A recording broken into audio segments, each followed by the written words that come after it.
तो बच्चों D block element है, डी ब्लॉक एलिमेंट को हम ट्रांजिशन एलिमेंट भी बोलते हैं। लिखो यहाँ पर डी ब्लॉक एलिमेंट को हम क्या बोलते हैं? Transition element. ठीक है, इस डी ब्लॉक एलिमेंट में फर्स्ट सीरीज में 3D आते हैं जिसमें स्कैंडियम टू जिंक तक चलेंगे। फिर इसके बाद बच्चों इस सेकेंड सीरीज में 4D एलिमेंट, 4D एलिमेंट में वाइडियम से लेकर कैडमियम तक। इसी तरीके से सिमिलर थर्ड सीरीज लैंथेनम से लेकर और एक्टिनम फोर्थ सीरीज में 6D, है ना। तो 3D, 4D, 5D और 6D। ठीक है, अब देखो बच्चों इनमें आप ध्यान दीजिए, ट्रांजिशन एलिमेंट उनको बोलते हैं जहां पर जो ग्रुप कॉन्फ़िगरेशन, यहां पर आप देखिए, ये नोट कर लीजिए, पहले नोट कर लिया कि नहीं आप लोगों ने? फटाफट नोट करिए इस सीरीज में पहले, है ना। डी ब्लॉक एलिमेंट में 3D, 4D, 5D और 6D, इनको नोट करो, फिर मैं समझाता हूं। तो यहां से आप शुरू करोगे, ठीक है। वहां सारे एलिमेंट आपने लिख लिए कौन कौन से आते हैं, पर जब स्कूल के एग्जाम में आएगा कि डी ब्लॉक का एक्सप्लेनेशन करें तो इस तरीके से, ठीक है। तो 5D और 6D बेटा ये आप समझ गए ना, एफ ब्लॉक एलिमेंट हो गए, और 3D और 4D डी ब्लॉक में आ गए, ठीक है। लैंथेनम से लेकर एक्टिनम तक ये 14 एलिमेंट, और इन्हें हम ट्रांजिशन मेटल भी बोलते हैं। पर ट्रांजिशन मेटल में ये एक्सेप्शन, इनको लिख लो, जिंक, कैडमियम, ठीक है, और मरकरी, इनको छोड़ करके। जिंक यहाँ 2+, यहाँ पर भी सेम ही ग्रुप के हैं, देख लो, ये 2+ और Hg2+, ये ट्रांजिशन एलिमेंट नहीं कहलाएंगे, तो ये एक्सेप्शन। और ये ट्रांजिशन एलिमेंट क्यों नहीं कहलाएंगे वो मैं एक्सप्लेन कर रहा हूं। तो जिंक, कैडमियम और मरकरी को छोड़ करके बाकी के एलिमेंट क्या कहलाएंगे? Transition element. तो ये 60 फॉर्म तो याद रहेगा ना बच्चों, स्कैंडियम टू जिंक तक, है ना, ये वाई से लेकर कैडमियम तक, फिर ये लैंथेनाइट से मरकरी तक, फिर एक्टिनाइट से फिर इंडियम तक, यहाँ तक समझ गए? इस टाइप से फर्स्ट सीरीज में आप देख रहे हो। फिर ये आपकी कौन सी सीरीज होगा? सेकेंड, ये थर्ड और ये फोर्थ। फर्स्ट सीरीज में कौन सा आएगा? 3D, फिर 4D, है ना, 5D और 6D। ठीक है, हमने बोला कि जो बेटा डी ब्लॉक के एलिमेंट है उनको हम क्या बोलते हैं? बोलो, transition element. But transition element इनको छोड़ करके कौन कौन से? जिंक, कैडमियम और मरकरी को। ये नोट हो गया, आगे बढ़ता हूं, ठीक है। और ऐसा क्यों होता है वो मैं समझाता हूं। पहले इसका ट्रांजिशन एलिमेंट का ग्रुप कॉन्फ़िगरेशन हेडिंग डालो, हेडिंग डालिए ग्रुप कॉन्फ़िगरेशन। कैसे कॉन्फ़िगरेशन करेंगे इनका? हेडिंग डालो बेटा ग्रुप कॉन्फ़िगरेशन। तो देखो यहाँ पर NS 0 से 2, 0 से 2, कहीं जगह 1 से 2 भी लिखा है, पर 0 से 2 या 1 से 2 दोनों सही, ठीक है। N-1, N-1D, और D में कितने भरते हैं? 1 से 10। तो ये आपका हो गया ग्रुप कॉन्फ़िगरेशन। ये बच्चों क्या हो गया? Group configuration. तो डी ब्लॉक का जब भी कॉन्फ़िगरेशन करेंगे तो ये स्टैंडर्ड फार्मूला हो गया, NS1 NS 0 to 2, N-1 1 to 10, है ना। इलेक्ट्रॉनिक कॉन्फ़िगरेशन, इलेक्ट्रॉनिक कॉन्फ़िगरेशन, ठीक है। तो कम से कम एक सीरीज का कर लेते हैं, 3D सीरीज का कर लेते हैं। जो 3D का होगा वैसे ही 4D, वैसे ही समझ गए 5D टाइप से। चूंकि ये ग्रुप कॉन्फ़िगरेशन मैं लिख ही दिया, तो कम से कम 3D सीरीज में कौन कौन से आते हैं ये बेसिक वाले तो क्लियर ही कर लेते हैं। तो 3D में बेटा क्या थे? 3D कौन सी सीरीज में था? फर्स्ट सीरीज में। तो इसमें क्या लिए थे? शक्ति, ऐसे ध्यान रखो, विक्रम, है ना, फेंको नहीं, क्यों जनाब। तो इसका एटॉमिक नंबर कितना हुआ? 21, इसका 22, और इसका 23, इसका 24, 25, 26, 27, 28, 29 और 30। कम से कम 30 तक सभी बच्चों को यार कॉन्फ़िगरेशन याद रहता है बेटा, है ना। अब इनका हम कॉन्फ़िगरेशन करने वाले, एक कॉन्फ़िगरेशन। तो चलिए सबसे पहले हम स्टार्ट करते हैं स्कैंडियम का। स्कैंडियम का एटॉमिक नंबर 21। अब इनका कॉन्फ़िगरेशन, वैसे ग्रुप कॉन्फ़िगरेशन आपको पता है, पर फिर भी कॉन्फ़िगरेशन करो, 1s2, 2s2, 2p6। अरे वाह, चूंकि बेटा 3D सीरीज में कुछ एक्सेप्शन भी है, ये एक्सेप्शन भी दिख रहा है, याद आया आप सबको, है ना। बोर्ड एग्जाम में सब पूछे जा सकते हैं, यहाँ स्टार लगा दो, है ना। तो पहले हम स्कैंडियम का कॉन्फ़िगरेशन कर रहे हैं। तो 1s2, 2s2, 2s2 के बाद क्या आएगा? 2p6, 2p6 के बाद 3s2, 3s2 के बाद 3p6, 3p के बाद बच्चों बोलो 3d, और या 4s, या 4s पहले लिख लो या 3d बाद में। पहले लिखो बाद में लिखो मैटर नहीं करता, पर ये जरूर मैटर करता है कि जब इलेक्ट्रॉन भरोगे तो सबसे पहले जिनकी एनर्जी कम है, तो बेटा 3d और 4s में किसकी एनर्जी कम है बताओ? 4s की। तो 4s की अगर एनर्जी कम है तो सबसे पहले इलेक्ट्रॉन हम किस में भरेंगे? जहां कम एनर्जी वाले में। तो यहां तक 18 हो गया, देखो ना, 2 2 4 10 12 6 18, 18 2 20 और 1 21। समझ गए? तो देखो ये हो गया। अब ये वाला जो n-1 है ये पहले आया ना, समझ गए? n-1 ये इनर डी सेल बोलते हैं, इनर डी सेल। समझ गए ना? तो ये n-1 को हम क्या नाम देंगे? इनर डी सब सेल, इनर डी सब सेल। समझ गए? तो देखो बच्चों इसका ये कॉन्फ़िगरेशन हो गया। अब इसके बाद जैसे टाइटेनियम, चलो इनका कॉन्फ़िगरेशन आप फटाफट बना लो। बनाइए, चलिए टाइटेनियम का बनाओ। 1s2 2s2 2p6 3s2 3p6 3d और 4s, तो 18 2 20 2 22, है ना? इनको कंप्लीट करो जरा फटाफट। वेनेडियम का कॉन्फ़िगरेशन 23, क्रोमियम का 24। अब चूंकि देखो क्रोमियम क्या है आपका एक्सेप्शन केस, याद आ रहा है बच्चों? क्रोमियम एक्सेप्शन, थोड़ा स्टार लगा लीजिएगा। ये 1s2 2s2 2p6 3s2 3p6 3d 4s, तो 18 2 20 और 23 का चूंकि कर रहे थे। अब देखो यहाँ पर 1s2 2s2 2p6 3s2 3p6, ये 3d ये 4s, 18 2 20 4 24। अब ये रॉन्ग हो गया, चूंकि डी में 4 नहीं भर सकते, डी में 4 और 9 इलेक्ट्रॉन नहीं भर सकते, डी में 4 और 9, ये एक्सेप्शन है। ठीक है, ये ध्यान रखना, ये एक्सेप्शन है। तो 4 नहीं भर सकते तो एक s का इलेक्ट्रॉन इधर भेजोगे, तो जब एक s का भेजोगे तो ये बना दिया होगा आई होप 3d5 और 4s1, तो ये करेक्ट वाला हो गया। तो इसी तरीके से अब आप सारे बना दीजिए, फटाफट कॉन्फ़िगरेशन कर दो सबका, कम से कम 3D सीरीज के तो कर ही दो बेटा। क्रोमियम, क्रोमियम के बाद क्या है बोलो? मैग्नीज, ये 25 मैग्नीज, फिर 26 आयरन, कोबाल्ट 27, निकल 28, फिर कॉपर 29। और 60 फॉर्म अपनाना हो और जल्दी करना हो तो यहाँ तक देखो 18 हो गया, तो आर्गन लिख लिया करो। ये देखो ऐसे एक बार बोर्ड पे देख लो, 6 4 10 2 12 6 18, 18 किसका होता है? आर्गन। और फिर इसके बाद क्या लिख लो? 3d 4s, तो 18 2 20 5 25, ऐसे लिख सकते। पर ऐसा भी आप स्मार्ट वर्क यहाँ क्लास में करो। स्कूल बोर्ड एग्जाम वगैरह में डी ब्लॉक का एक्सप्लेनेशन आए तो वहाँ पूरा एक्सप्लेनेशन के साथ करते हैं, तो वहाँ आप कोई शॉर्टकट मत अपनाइएगा, क्योंकि बोर्ड के एग्जाम में पूरा अच्छे से एक्सप्लेन, तो वहाँ पर कोई आलस नहीं करना 1s2 2s2। पर अभी चूंकि आप थोड़े स्मार्ट बच्चे हो कि नहीं यार, तो थोड़ा स्मार्ट वर्क कर सकते हो। ये लो यहाँ तक आर्गन, ओ भाई यहाँ तक हो गया आर्गन, आर्गन मतलब 18, और फिर इसके बाद क्या आता है? 3d 4s, तो 18 2 20 6 26, ये 26 का हो गया। अभी हम क्लास में है तो स्मार्ट है, एग्जाम में है तो स्मार्ट नहीं बनना, नहीं स्मार्टनेस वो निकाल देता है कॉपी चेक करने वाला। समझ गए ना? वो बिल्कुल शॉर्टकट पसंद नहीं करेगा आपसे, तो वहां पूरा लिख लेंगे भाई, फिर नहीं करेंगे 1s2 2s2। तो यार बेटा यहाँ लिखो 3d 4s, तो 18 2 20 और 27, फटाफट इनको भी कर ही डालो। सीधे आ जाओ कॉपर में। कॉपर का ये किया क्या बोलो? 3d10 4s1, है ना? ये आर्गन।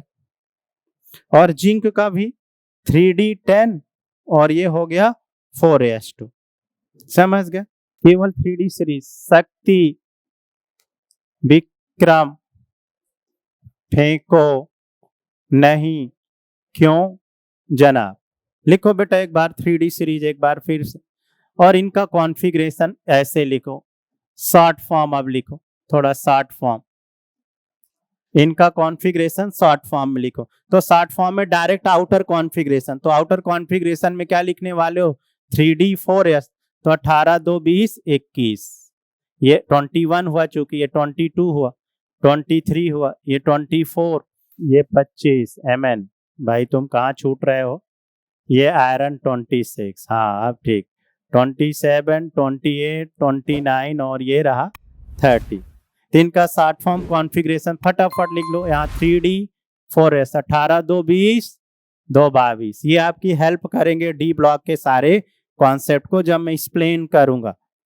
तो आप सबको मैं स्मार्ट भी बना रहा हूँ। स्मार्ट मतलब जब भी बात आए तो आउटर कॉन्फ़िगरेशन दिमाग में रहे सब बच्चों का, इनमें से कोई भी एलिमेंट आता है। ये 3D 5 4S1 बेटा, 3D 5 4S2, 3D 18 2 20 6 26।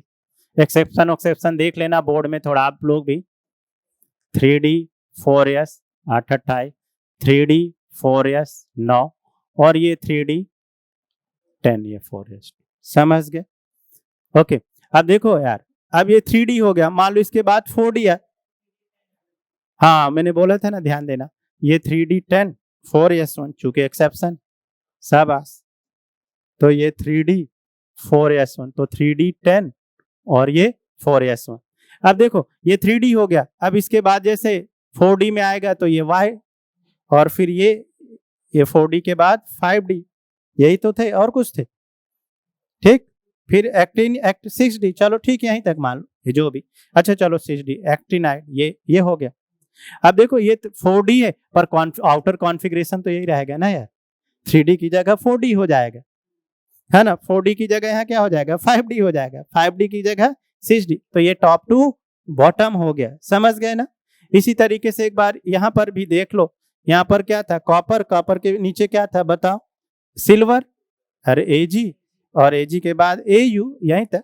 यहाँ पर मान लो क्या था, जिंक, ये Cd कैडमियम, और क्या था, मरकरी, मिला लो। समझ गए? और थोड़ा सा और चाहो तो देख लो, ये टॉप टू बॉटम हो गया, ये जर्कोनियम और ये क्या हो गया, हाफनियम। तो ये टॉप टू बॉटम हो गया, है ना, इस तरीके से। तो मतलब मैं क्या मतलब, अगर आप एक सीरीज का कॉन्फ़िगरेशन आउटर समझ गए तो बाकी सीरीज का आउटर कॉन्फ़िगरेशन आ गया कि नहीं। मैं क्या कहना चाह रहा हूं, आप सब समझ पा रहे हो कि नहीं यार।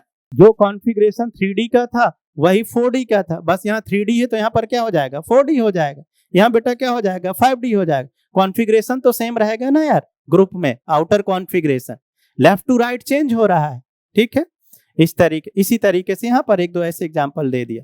ठीक है, अब मैं बच्चों बताना चाह रहा हूं कि मैंने बताया कि जो ये जिंक रहा बेटा, ये कैडमियम और ये रहा मरकरी, ये सेम ग्रुप में हो गए।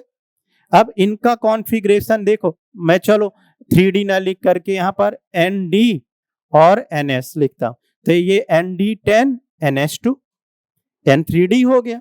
इसी प्रकार यहाँ पर Nd10 चूंकि सेम ग्रुप का है 4S2 सॉरी NH2 हो गया। समझना हम कहना क्या चाह रहे हैं, NH2 हो गया।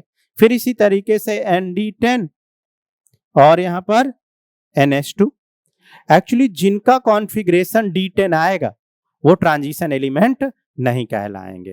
ट्रांजिशन एलिमेंट के कॉन्फ़िगरेशन के लिए क्या होना चाहिए, D1 से D9 तक। मतलब देख रहे हो बेटा 1 2 3, है ना, 5 6 7 8, समझ गए ना। बाकी में कॉन्फ़िगरेशन क्या आ गया, D10 आ गया।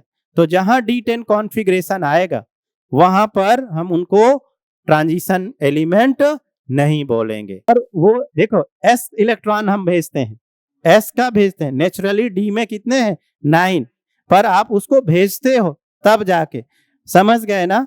तो इसलिए उनको अपन ट्रांजिशन एलिमेंट कंसीडर करेंगे, पर जहां पर नेचुरली D10 कॉन्फ़िगरेशन है उन्हें ट्रांजिशन एलिमेंट नहीं। तो ट्रांजिशन एलिमेंट के लिए बच्चों DD ट्रांजिशन का होना आवश्यक है। DD ट्रांजिशन जहां पर होगा, और DD ट्रांजिशन वहीं पर होते हैं जहां पर D1 to D9 electron fill होते हैं। जहां भी D10 हो जाएगा वहां पर DD ट्रांजिशन नहीं होगा। तो दो तरह से प्रश्न हो सकता है। तो आप सबको रीजन क्लियर हुआ। तो DD ट्रांजिशन, तो DD ट्रांजिशन कहाँ होता है बच्चों, D1 से लेकर के D9 तक। जहां पर भी इलेक्ट्रॉन कैसे भरे होंगे, D1 से D9 तक। नोट करो ये पॉइंट दोनों। तो ये एक्सेप्शन हो गए, ये क्लियर हो गए बच्चों को, बहुत अच्छी बात है। ये किसके एक्सेप्शन हो गए, इनको ट्रांजिशन एलिमेंट नहीं बोलते हैं क्योंकि इनका कॉन्फ़िगरेशन क्या होता है, बोलो D10 होता है। हाँ, जिनका भी कॉन्फ़िगरेशन D10 हो जाएंगे वो ट्रांजिशन एलिमेंट में नहीं आएंगे, इसलिए इनको एक्सेप्शन बोला गया। तो ट्रांजिशन एलिमेंट के लिए क्या होना जरूरी है, बोलो डी ट्रांजिशन। और डी ट्रांजिशन कहाँ होगा? जहां कॉन्फ़िगरेशन D1 से D9 होगा। गुड। अब चलो इसमें थोड़े क्वेश्चन बनाते हैं अभी कॉन्फ़िगरेशन पे, है ना। मान लो मैंने स्कैंडियम लिया अभी, है ना, स्कैंडियम ये 21 है और ये 2+ है। बोलेगा फाइंड द, ये डी ब्लॉक में बहुत क्वेश्चन पूछते हैं, find the number of unpaired electron and magnetic movement.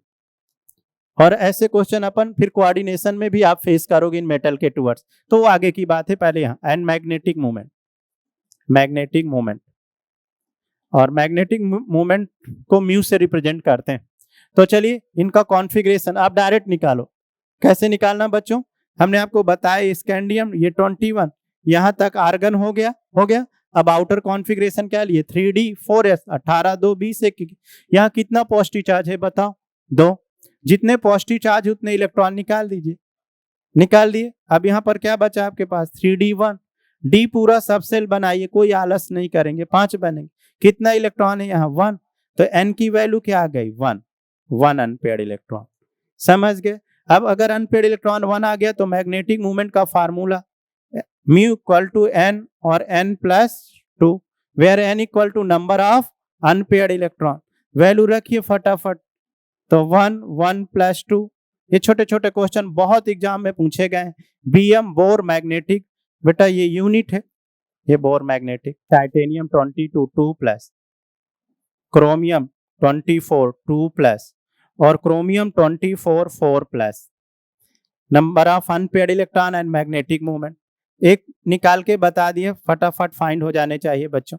यहाँ पर अनपेयर्ड इलेक्ट्रॉन कितना है टाइटेनियम में? देखो कॉन्फ़िगरेशन ऑर्गन यहाँ तक 18, 3D 4s 18 2 20 2 22, 2 पॉजिटिव चार्ज 2 निकाल दिए तो D2 बचा ना, 2 अनपेयर्ड बेटा, 2, ये 2 अनपेयर्ड। एन की वैल्यू 2, तो मैग्नेटिक मूवमेंट आ जाएगा फार्मूले से, म्यू इक्वल टू √3, या समझ गए इतना है, √3 पॉइंट कुछ समथिंग बीएम है। तो इसका उल्टा पूछ लेगा, find the number of unpaired electron, find the एक। समझ गए ना? और थोड़ा सा मैथमेटिकली और थोड़ा सा दे देगा, √3.99 वगैरह वगैरह, ऐसा भी समझे।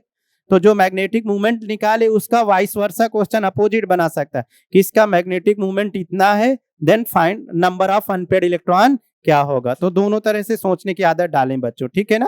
तो चलिए फिलहाल इसका मैग्नेटिक मूवमेंट कितना आ गया? हाँ 4 पॉइंट आया सबका। चलिए क्रोमियम में आ जाओ बेटा। क्रोमियम में क्या लिया? 3D 4s 18 2 20 4 24। चलो बच्चे बोलेंगे सर एक्सेप्शन है, तो चलिए ये लो 3D 5 और ये 4s1। कितना पॉजिटिव चार्ज यहाँ? 2, एक यहाँ से और एक यहाँ से, तो फाइनली क्या बचा? 3D 4। तो नंबर ऑफ अनपेयर्ड इलेक्ट्रॉन कितना आ गया यहाँ? 4। 1 2 3 4। अरे ठीक है, आयन में ऐसे पूछेगा तो फिर कंसीडर करेंगे, और क्या। तो यहाँ नंबर ऑफ अनपेयर्ड इलेक्ट्रॉन कितना आ गया? 4।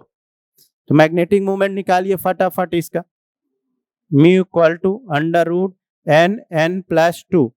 तो म्यू इक्वल टू रखिए यहाँ 4 और 4 + 2, 4 6 चौको √24। हाँ ठीक है, 2√6 कर सकते हो, और सिंप्लीफाई कर लो, है ना, बहुत बढ़िया। तो ये क्रोमियम 24 4+ में कितने आए नंबर ऑफ अनपेयर्ड इलेक्ट्रॉन? ये बच्चों सबसे ज्यादा बार पूछेगा, इनको फाइंड करो। Mn25 2+, मैग्नेटिक मूवमेंट भी, और ये 4+। ये निकल 28 2+, निकल 28 4+। जो ना आए उसको बताइएगा। कॉपर 29 2+, है ना, और कॉपर 29 के बाद कॉपर 29 1+, और ये zinc 30 2+।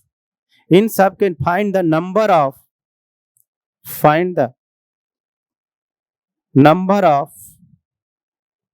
Unpaired electron and magnetic movement.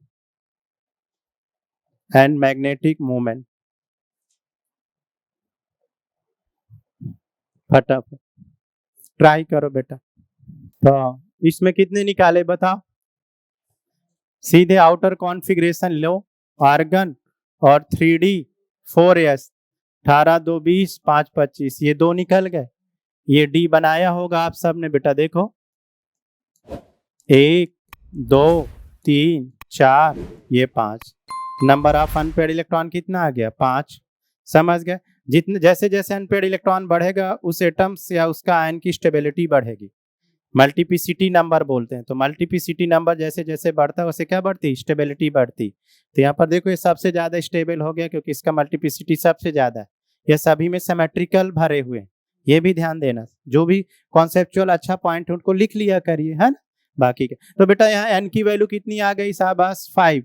N की वैल्यू 5 तो म्यू निकाल ही लिया होगा, है ना। म्यू इक्वल टू √n और n प्लस 2 रख दीजिए यहाँ। n की वैल्यू 5 5 प्लस 2 तो ये आ गया √35। और इसको सिंप्लीफाई करना हो तो कर लीजिएगा, ये हो गया। समझ गए। ऐसे सभी का निकाल डालो। इसका कितना आया बताओ जल्दी से। हाँ √15 मतलब n की वैल्यू 3। गुड। यहाँ n की वैल्यू 3 चेक करो सबका आ रहा है कि नहीं बच्चों। n की वैल्यू 3 जब 4 प्लस है, देखो कैसे 4 प्लस, यहाँ देखो 3D 4s तो 18 2 20 5 25 कितना पॉजिटिव चार्ज है 4 4 तो 2 पहले सबसे पहले इलेक्ट्रॉन उससे निकालेंगे जिसकी एनर्जी कम है। तो s ऑर्बिटल की एनर्जी कम है तो यहाँ से 2 और बाकी के 2 यहाँ से निकाल दिए तो कितना बचा बताओ, ये 3D3 और d में बेटा यहाँ 3। ये भी बना दिया करो ऑर्बिट, सब सेल बना दो ये 3 तो n की वैल्यू 3 आ गई। शाबाश गुड। चलो निकल वाला देखो कॉन्फ़िगरेशन आउटर करो 3D 4s तो 18 2 20 8 28 कितना पॉजिटिव चार्ज यहाँ से 2 तो 3D 8 बचा। अब 8 बचा तो 8 ये भरना आलस मत करना यहाँ, तब जाके बच्चे डायरेक्ट निकालने की कोशिश करते हैं। तो 1 2 3 4 ये 5 ये 6 7 और 8 ये आ गया अनपेड इलेक्ट्रॉन। n की वैल्यू 2 बेटा। अब n की वैल्यू आ गई तो मैग्नेटिक मोमेंट आ ही गया होगा, है ना। Very nice. चलो इसको देखो, इसका कॉन्फ़िगरेशन 3D बोलो 3D 8 4s2 तो 2 यहाँ से 2 यहाँ से तो कितना बचा 3D 6 ये निकल कितने के लिए है 4 प्लस के लिए। अब 6 इलेक्ट्रॉन भरो 1 2 3 4 ये 5 और ये 6 तो n की वैल्यू कितनी आ गई यहाँ 4 आ गई। समझ गए।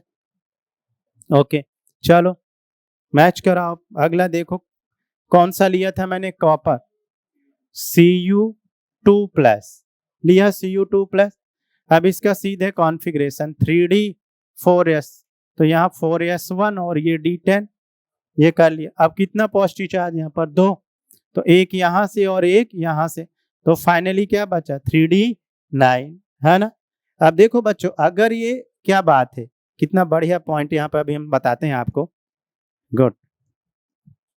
भरो इलेक्ट्रॉन भरो 1 2 3 4 5 6 7 8 और ये 9 1 इलेक्ट्रॉन आ गए। n की वैल्यू 1 नंबर ऑफ अगर 1 अनपेयर्ड है तो मतलब 1 to 9 अगर आ रहा है तो यहाँ पर क्या होगा dd ट्रांजिशन। और बच्चों जहां dd ट्रांजिशन होते हैं वो कलर शो करते हैं, जहां dd ट्रांजिशन नहीं होते वो कलर शो नहीं करते। ये भी ध्यान देना, ऐसा प्रॉपर्टी है डी ब्लॉक की जो एग्जाम में MCQ टाइप के प्रॉब्लम जब बनते हैं तो वहां पर ऐसा पूछ सकता है कि कौन कलर शो करेंगे कौन से नहीं। हालांकि कलर की बहुत सारी बाउंड्रीज होती हैं पर जहां dd ट्रांजिशन नहीं है वो कलर नहीं शो करते हैं। ठीक है तो देखो बच्चों यहाँ n की वैल्यू ये 1। अब यहीं पर मैग्नेटिक मूवमेंट तो आ ही जाएगा। अब अगर आप इससे पहले आपने लिया Cu2+ ये +1 ये लिया +1। अब देखो ये 3D10 और ये 4s1 हो गया। अब कितना पॉजिटिव चार्ज यहाँ पर बताओ, एक पॉजिटिव चार्ज। अगर एक पॉजिटिव चार्ज है तो एक इलेक्ट्रॉन यहाँ से निकाल दिए। अगर एक इलेक्ट्रॉन निकाल दिए तो ये क्या हो गया 3D10। अब ये D10 हो गया बच्चों। तो n की वैल्यू क्या हो गई देख लो आपके पास 0 हो गई। ये सारे के सारे पेयर्ड हो गए। अब सारे के सारे पेयर्ड हो गए तो n इक्वल टू 0 तो म्यू इक्वल टू 0। समझ गए। अब अगर D10 कॉन्फ़िगरेशन आएगा तो there is no dd transition, तो यहाँ पर dd ट्रांजिशन नहीं होगा। समझे। तो वहां dd ट्रांजिशन होंगे जहां पर D1 से D9 तक आएंगे बच्चों, और जहां D10 कॉन्फ़िगरेशन आ गया वहां पर dd ट्रांजिशन नहीं होने वाला है। समझे। तो ये पॉइंट भी लिख लो, कितना बढ़िया पॉइंट है। There is no dd transition. अब जैसे ये जिंक 2+ लिया था मैं बेटा, है ना, और ये कैडमियम 2+ लिया था और ये Hg2+ लिया था। तो अगर आप अच्छा चलो इनका कॉन्फ़िगरेशन में कर लेता हूँ, 1s2 2s2, चूंकि ये 30 हुआ और एक ही ग्रुप के ये हो गए 1s2। चलो आप करो, पल आप भी करो, हम भी करते जा रहे हैं। 1s2 2s2 2p6 3s2 3p6 3d10 4s2। इनका कॉन्फ़िगरेशन ये दो और ये दो के बाद यहां पर क्या आया 8, देखो ना 6 2 8 2 8 और 18। समझ आया कुछ मैं कहना क्या चाह रहा हूं? जिन एलिमेंट के आउटर कॉन्फ़िगरेशन में 18 इलेक्ट्रॉन आते हैं उन्हें स्यूडो इनर्ट बोलते हैं। समझ गए? और जो स्यूडो इनर्ट होते हैं ना, उनका पॉजिटिव न्यूक्लियर चार्ज बहुत ज्यादा होता है। पॉजिटिव न्यूक्लियर चार्ज ज्यादा होगा तो जेड इफेक्ट बढ़ेगा, जेड इफेक्ट बढ़ेगा तो साइज क्या होगा स्मॉल होगा, और साइज स्मॉल होगा तो according to Fajans rule covalent character बढ़ जाएगा। बेटा क्या बढ़ जाएगा? कोवैलेंट। मतलब ये कौन से कॉन्फ़िगरेशन शो करते हैं? अब मैं लिख दूं जिंक, चूंकि सेम ग्रुप में आते हैं। ये कैडमियम बहुत प्यारा पॉइंट है, पता नहीं आप लोग दिमाग में ला पाए कि नहीं, है ना। तो ये सब के जिंक, ये 2+2+2+, ये सब के सब क्या शो करते हैं? बोलो जल्दी से, स्यूडो इनर्ट। क्या शो करते हैं बच्चों? Pseudo inert configuration. जो स्यूडो इनर्ट कॉन्फ़िगरेशन होते हैं उनका पॉजिटिव न्यूक्लियर चार्ज क्या होता है? बोलो, positive nuclear charge more, positive nuclear charge अधिक होता है, मोर होता है न्यूक्लियर। पॉजिटिव न्यूक्लियर चार्ज बढ़ेगा तो जेड इफेक्ट बढ़ेगा भाई, और जेड इफेक्ट बढ़ेगा तो साइज क्या हो जाएगा बेटा? स्मॉल। और साइज स्मॉल हो जाएगा तो याद आ रहा आप सबको फजान जी ने, फजान के अकॉर्डिंग जिनका साइज स्मॉल होगा, कैटायन का साइज अगर स्मॉल तो उनका कोवैलेंट कैरेक्टर क्या होगा? ज्यादा होगा। जैसे मैं एक आध एग्जांपल देता हूं तो कम से कम आप सबको ये पहचानना तो आए कौन से स्यूडो इनर्ट होते हैं, कौन से स्यूडो इनर्ट नहीं होते। ये लिया CaCl2, वाह वाह, ले लिया CaCl2, और ये लिया ZnCl2 या HgCl2, कुछ भी ले लेता, ये ZnCl2। ठीक है, अब इनका अपने को क्या निकालना है? जरा ध्यान दो बच्चों, कोवैलेंट कैरेक्टर। अच्छा कोवैलेंट आ गया, वाह वाह, तो क्या आ गया? कोवैलेंट का उल्टा क्या कर दिया? आयनिक। क्या बात है यार। अरे सुनो रे भाई सुनो, उस लेवल के भी एग्जाम में क्वेश्चन करो जहां आपका टारगेट, मतलब कॉम्पिटिटिव। अब स्कूल में हो सकता है इतना कॉन्सेप्चुअल क्वेश्चन ना है, स्कूल में तो बोलेगा explain the D block element, समझ गए। पर कॉम्पिटिटिव एग्जाम में देखो यहाँ तक भी आपको ले जाने की मैं कोशिश करता हूँ। तो कोवैलेंट आ गया तो उसका उल्टा क्या कर दिया? आयनिक। और दोस्त आयनिक आ गया तो आयनिक directly proportional boiling point and melting point, वाह वाह। आयनिक आ गया तो आयनिक डायरेक्टली प्रोपोर्शनल क्या आ गया? सॉल्युबिलिटी, वाह वाह। तो डी ब्लॉक में बहुत अच्छे क्वेश्चन हम यहाँ से बना सकते हैं। तो ये वेरी इंपॉर्टेंट लगा के कॉन्सेप्ट नोट करना। अब अभी रुको, अच्छा मत नोट करो, पहले फाइंड करते हैं। ओए भाई साहब, इनका ये इसको अगर आयनाइज किए तो ये क्या बना? Ca2+। ये क्या बना? Ca2+। और इसको आयनाइज किए तो ये क्या बना? Zn2+ बना। अब देखो इसका कॉन्फ़िगरेशन इनर्ट कॉन्फ़िगरेशन हो गया, देखो ना भाई, 1s2 2s2 2p6 3s2 3p6 4s2, भाई 20 हुआ ना, तो 4s2 तो 2 चले गए, तो ये तो इनर्ट हो गया ना भाई। देख रहे हो इनर्ट, 8 इलेक्ट्रॉन आउटर सेल में हो गए कि नहीं? देखो भाई ये दो और ये 6 2 8 2 8 और ये 6 2 8, इनर्ट 8 हो गया। जबकि यहां पर क्या हो गया था? अभी ये बताया था 2 8 18, ये हो गया। तो जहां आउटर कॉन्फ़िगरेशन 18 आएगा उन्हें क्या बोलोगे? Pseudo inert. तो स्यूडो इनर्ट का पॉजिटिव न्यूक्लियर चार्ज क्या होगा? बढ़ेगा, है ना, या जेड इफेक्ट बढ़ेगा।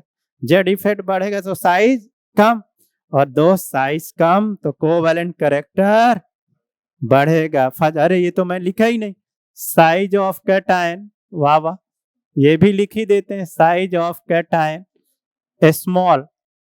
जितना कैटायन का साइज स्मॉल होगा, साइज ऑफ कैटायन स्मॉल, उतना ही ज्यादा क्या होगा, बोलो जल्दी से, कोवैलेंट कैरेक्टर।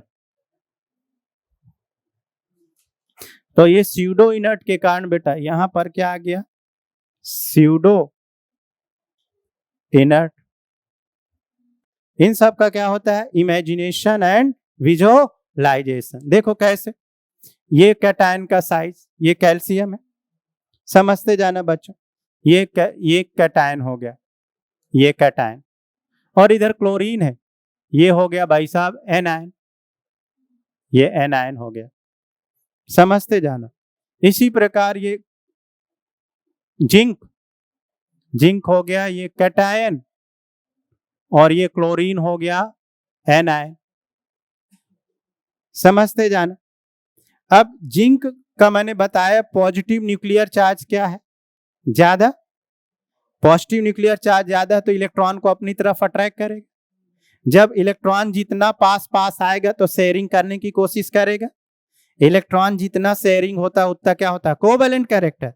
अरे कोवैलेंट का मतलब इलेक्ट्रॉनों का शेयरिंग, तो जितना पास आएगा उतना भाई इसको अपनी तरफ खींचेगा तो इलेक्ट्रॉन ये पास पास आएंगे, तो जितना पास पास आएगा इलेक्ट्रॉन का शेयरिंग बढ़ेगा, ये थोड़ा सा कम खींचेगा तो कम शेयरिंग बढ़ेगा, तो शेयरिंग बढ़ा तो क्या बढ़ गया, कोवैलेंट कैरेक्टर बढ़ गया।